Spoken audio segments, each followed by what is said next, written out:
Vamos a ver ahora un ejemplo de, otra vez, un capacitor de placas paralelas, donde voy a poner un dieléctrico entre las placas, pero ahora en vez de mantener la carga constante en las placas, voy a mantener la diferencia en potencial eléctrico constante.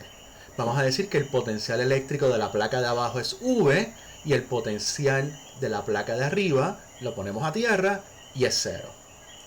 Como estoy manteniendo el potencial constante, eso significa que una o las dos placas la tengo que tener puesta en una fuente de potencia. Así que cuando ponga el dieléctrico entre medio, la carga en las placas del capacitor van a cambiar, y van a cambiar para mantener la diferencia en potencial constante. Otra vez la separación entre las placas es D, la dirección de Z positivo es hacia arriba, y por la simetría del problema espero o sé que el campo eléctrico va a ser paralelo a Z, va a ir hacia arriba, y mi expectativa es que sea constante. Bien, como el rotacional del campo eléctrico es 0, pues todavía la diferencia en potencial sigue siendo definida igual.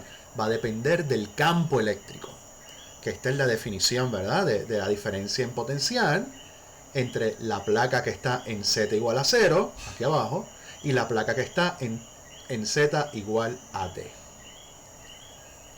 La diferencia en potencial es 0 menos V, 0 menos V, así que el negativo se cancela, y me queda que el V es igual a la integral de 0 a D de E.dr.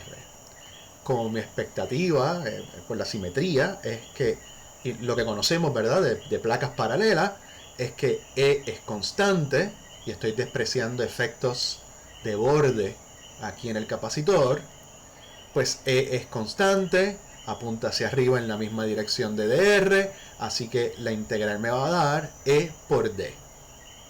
En otras palabras, la magnitud del campo eléctrico va a ser constante, y es simplemente V sobre D, que en notación vectorial lo puedo escribir de esta manera.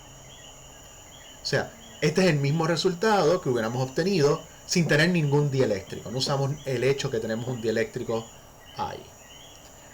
Ahora que conozco el campo eléctrico, puedo sacar el vector auxiliar D, donde esto es la permitividad de ese medio, de ese dieléctrico entre las placas, que lo puedo escribir como epsilon sub 0 por la constante dieléctrica.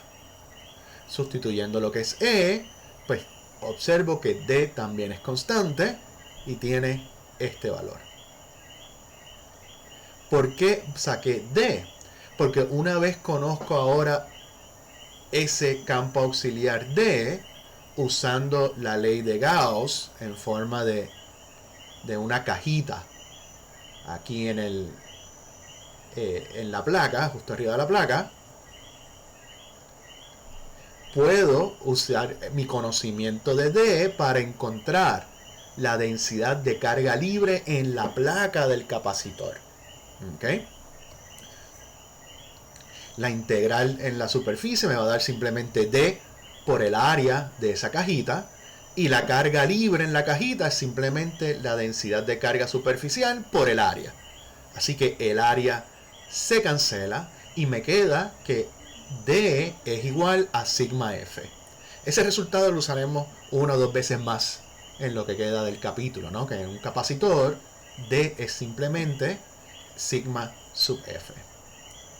Bueno, lo que me interesa es sigma sub F. Tengo D en términos del potencial y la distancia, así que la densidad de carga libre en esas placas está dado por esta expresión.